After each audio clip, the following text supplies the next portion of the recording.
Me and my friend, a platonic homeboy, we went somewhere last night and we had to get out the car like 3 times. Okay. And he didn't open my door. When you're praying, stop praying for a rich man. What you want is a generous man. Looking back and you're married to whatever guy you chose when you were 25, do you think you're going to wish you were with the stable guy or the toxic guy that made you feel passion? He got himself a Chinese woman too. And you can tell that's his baby. Right? Baby got curly hair.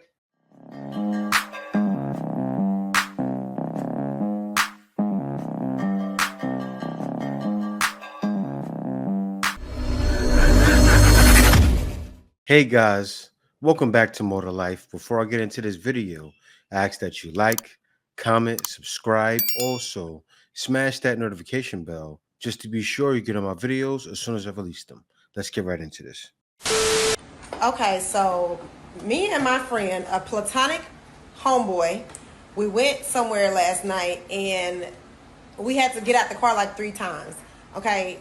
And he didn't open my door not a single time. So I let it go by a couple times. Me and my friend, a platonic homeboy. And I said, now that's your third time not opening my door. And he was like, well, I feel like that's romantic. And I said, wait, wait, this is a common courtesy. Okay? I know we just boys. Okay? I know we just boys, but I am still. Okay? Treat me like a lady. Disregard the mustache and the whiskers down here. Okay? I am very much still a feminine woman. Open my door. Open my door. Am I tripping? Absolutely. Absolutely. Bro, open my door, bro. What y'all think? She's trying to be funny with it, but she probably is kind of serious. But why would a man... Now, listen, even for girls they date and guys don't do it anymore. It's not happening. Dating a rich man who is cheap is the exact same thing as dating a broke boy. Exact same thing. When you're praying, stop praying for a rich man. What you want is a generous man. Generous. And that's the word you're looking for. Well, no, for a girl to get a rich man is a good thing because you have a man that's not going to go broke being too generous, right? Think about it. That man has worked on everything he needs to work on to make sure he got rich. It takes a lot. It takes things like not going out all the time, right? But you're not going out all the time because you're always working on your craft. If a rich man changes, or even a guy that's generous stops being so generous, and he has certain other skills that equal up to being rich, he possibly can be. That's what I'm working on getting to. And I'm not going to turn around and start being generous for no reason. Like, these women are crazy. Are you letting him smash on the first date? No, because I'm not that easy. What do you mean you're not that easy? I don't let them hit the first night. What if it was an NBA player? I mean, You would let a him. lifetime thing. Because I'm not that easy. You're easy. Once in a lifetime thing, right? And it's sad for guys out there having relationships in the West because most of their women would let a guy smash on the first date. Why do you think a bunch of guys left their girls when they took the Chris Brown pictures? That's why Chris Brown broke up so many relationships. He's taking pictures with girls, hands on their tucks, their buttocks, hands around their waist, got them bent over doggy style. Guys like, she got close enough. She did something. Men are not dumb. So Chris Brown broke up a lot of relationships, but it wasn't Chris Brown that did it. Who was it? Accountability. Have some. Girl, if you're 25 or later, stop marrying for love and passion. Stop dating for those highs. Just find a stable guy that wants to provide for you financially, physically, emotionally. Because in 25 years, when you're 45, 50 years old and you're looking back and you're married to whatever guy you chose when you were 25, do you think you're going to wish you were with the stable guy who provides you financial stability, a house over your head, happy, healthy children, or the toxic guy that made you feel passion?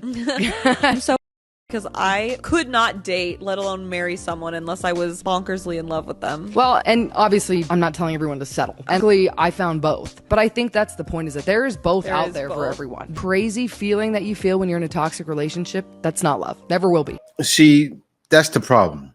All these women want to be head over heels in love. When you look at your grandparents and look at what they've been through. Grandmothers weren't, oh, I love this man, I gotta have him. They were thinking, I want a man that can provide. doesn't have to be everything. He doesn't have to be making $100,000. I looked at a video yesterday, which I'm going to react to that next video, where a woman was out in the Philippines. It was wild. And she's bald-headed and everything. Still wanted a guy making $100,000. And the guy said to her, you don't compete with the woman out there.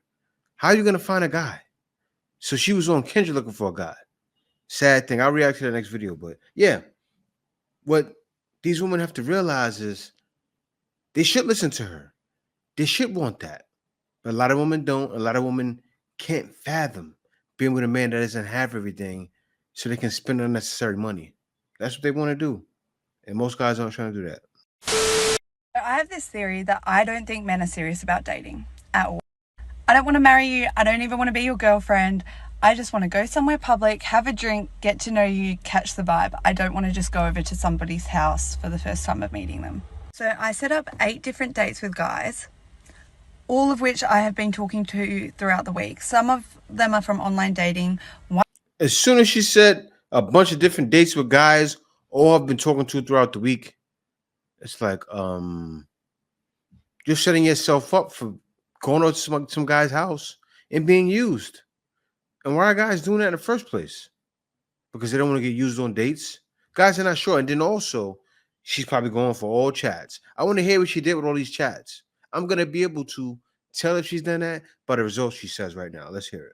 One of them I met in person and a couple from Instagram. And out of those 8 guys who we've been chit-chatting all week about Thursday night and we're going to go on this day, guess how many of them actually messaged me today to confirm the date or anything to do with it? 0. And throughout the week, we had all organised a place that we were going to go and meet, but none of them have messaged me today regarding that. And so she wants a guy. And this was women. A lot of times women don't understand about guys. Some guys aren't going to follow up and confirm because they have things going on in their life. You know how simple men are? Oh, hey, this is how we speak to each other. Hey, what you doing? Okay. You want to meet up Saturday? Yeah, we meet up Saturday. We're going to the club. All right, peace. Don't speak the whole week. We don't call each other to confirm. And then we meet up on Saturday. But not them. Let's see what you got to say. 3 of them, we were talking today. I don't think it's like my lack of effort or that they're not interested. I think they genuinely just want validation. This is what I said. This is what I said. I remember I seen a woman say it. She said, a lot of women don't understand I have brothers. Sometimes guys just want to come home and play. Guys are simple. So when women are like this, so complex, oh, you got to call me and confirm. So then the guy's thinking, I'm calling you to do all this confirming. I look desperate. They do. And then you don't want it. Let's get ready together while I tell you why it wasn't hard for me to commit to my boyfriend officially after only knowing him for 2 weeks. So yes, you heard that right.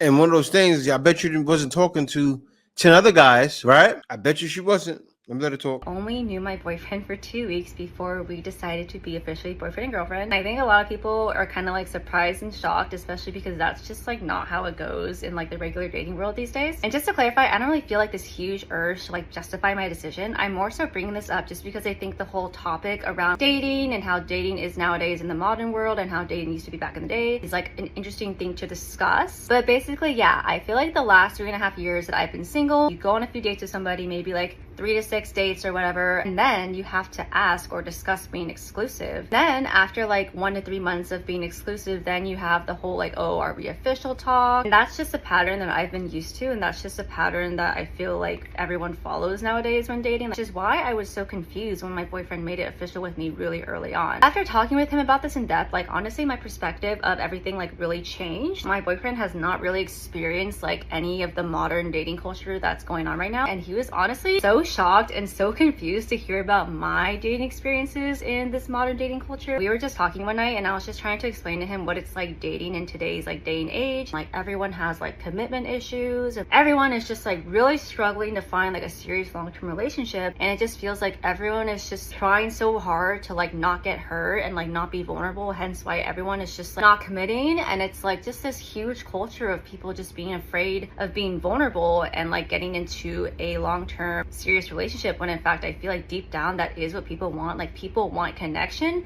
but people don't want to have to do what it takes to have that connection, except for people who are really afraid of commitment. I hate to say it, but I feel like we have really let commitment phobic people or like avoidantly attached people really like ruin the modern dating experience for everyone. I'm not saying it's specifically their fault, but I'm saying the traits that avoidantly attached people have and the traits that commitment phobic people have, I feel like people are like adopting those traits, and everyone's thinking that it's totally normal to be really afraid of commitment and be really afraid of being vulnerable and intimate with somebody. I feel like we need to all just like stop, like all collectively decide like, no, this is like not what we want to happen. Like, this is not how we want our dating experience to go, because it's honestly god awful. Like, everyone hates it. Like, nobody's happy. Not even the commitment phobic people are happy. Like, literally nobody's happy with the way things are going. So we need to just like stop. Back to the story. Basically, one night me and my boyfriend were just sitting on my couch, and I was talking to him about how dating is nowadays. And he was just like, I don't really understand what the difference is between like being exclusive and like being official and being boyfriend and girlfriend. I was trying to kind of explain like, oh, like I think it's because some people really are afraid of like the expectations that come with the label. They still want the commitment from somebody, but they don't want all these expectations placed on them, because maybe they're just like scared of like the pressure or the pressure to be a partner. I guess for my boyfriend who has no commitment issues whatsoever, I just couldn't really find a way to like refute his logic. I thought about it a little bit, and I was thinking to myself like, you know what, it is stupid. Like, I actually think it is dumb that there has to be some like stupid like 1 to 3 month stage where you're like exclusive but not officially dating, but you're doing all the things that like a boyfriend and a girlfriend would do regardless, but you just don't have the label. I was just thinking like, well, why am I trying to justify this stupid stage of dating that shouldn't really exist? Like, there is no justification for it unless you have weird commitment issues. That just made me start thinking like, wow, we have really like catered our modern dating culture to people who have issues with commitment. But why are we letting them gaslight us into thinking that situationships are normal and expected and are— All right, she's talking a lot. She's long-winded, but women have created the dating culture. And that's why it's so fast and easy, right? That's why there's a wham, bam, thank you, ma'am culture. Guys didn't create that.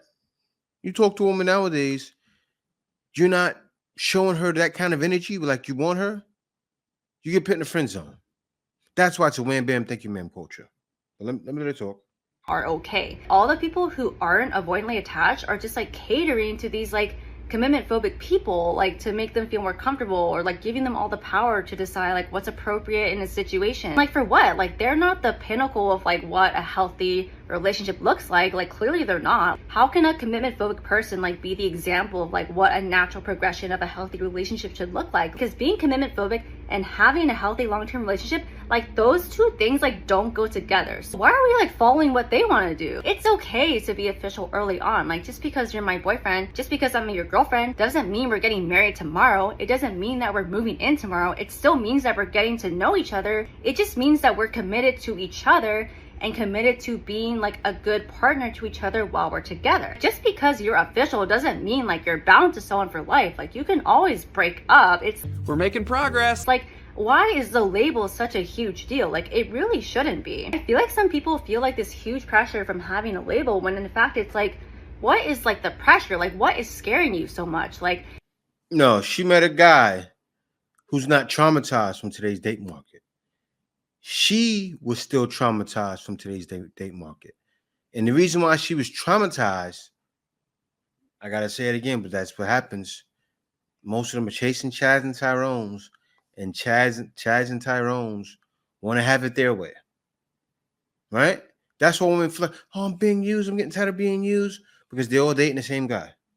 Is it the fact that like now that you're someone's boyfriend, you have to, I don't know, care about them and think about them and be considerate of them? The fact that like your actions are now going to affect somebody else, like affect their happiness, like is that scary to you? And if you are scared of like affecting someone and them affecting you, then that's just like you having issues with like intimacy and being vulnerable. I'm not saying that somebody should be responsible for your happiness. I'm saying that when you are in a relationship, you're not responsible for their happiness, but you are responsible to them. Meaning that, you know, you should take care to not do things that you know will hurt your partner. Or you yeah, guys, but she was long with it. I had to stop the video, but still, I get what she's saying. And really, she doesn't realize it, right? She's talking to a woman. She is, because women kind of control the date market. They control, well, men control access to dating, but they still control who they date. and they also control, right? So then everything is on who? It's on them. And their attitudes determine if a guy wants to take it further. But nowadays, that's the problem. And also, fast in this day and age has ruined it. And so people are afraid of commitment for that reason. Guys simply don't know you. A guy, for the most part, is going to say, okay, I'm going to make you my all in all. And guys aren't going to say that. That guy probably came from a long 10-year, 15-year relationship. He probably had a girl since high school or something like that, and he's used to being committed. That's why he's like that. But you meet most guys out there, they just aren't doing that. Why? They don't want to get hurt. Another brother did it again. He got himself a Chinese woman too. And you can tell that's his baby. Right? Baby got curly hair. Oh, he got him at the family reunion. I heard that. No, that's the wedding look like. Seems like. Got a cute little Chinese girl. Look at him. My man found happiness. And this is what guys are trying to do. Guys are trying to find happiness. Now, I will tell you one thing. You can't just run through and it'll be a good time. You can't go to a place for a week, say, okay, I'm going to run through this place for a week and be all right. I just showed a video, though, a guy that went to Chinese beach and got a woman like that, right? If you're a guy that wants it fast and quick, then go to places like that, right? But still, guys are truly looking for happiness. Some guys don't care where it comes from. A guy will go to China. A guy will go anywhere. He's going to have success. And more guys are trying to do that because they realize it's definitely more to life than doing anything that's not that. See you next video. This is the way. Passport, bro. Passport. No. So he's coming.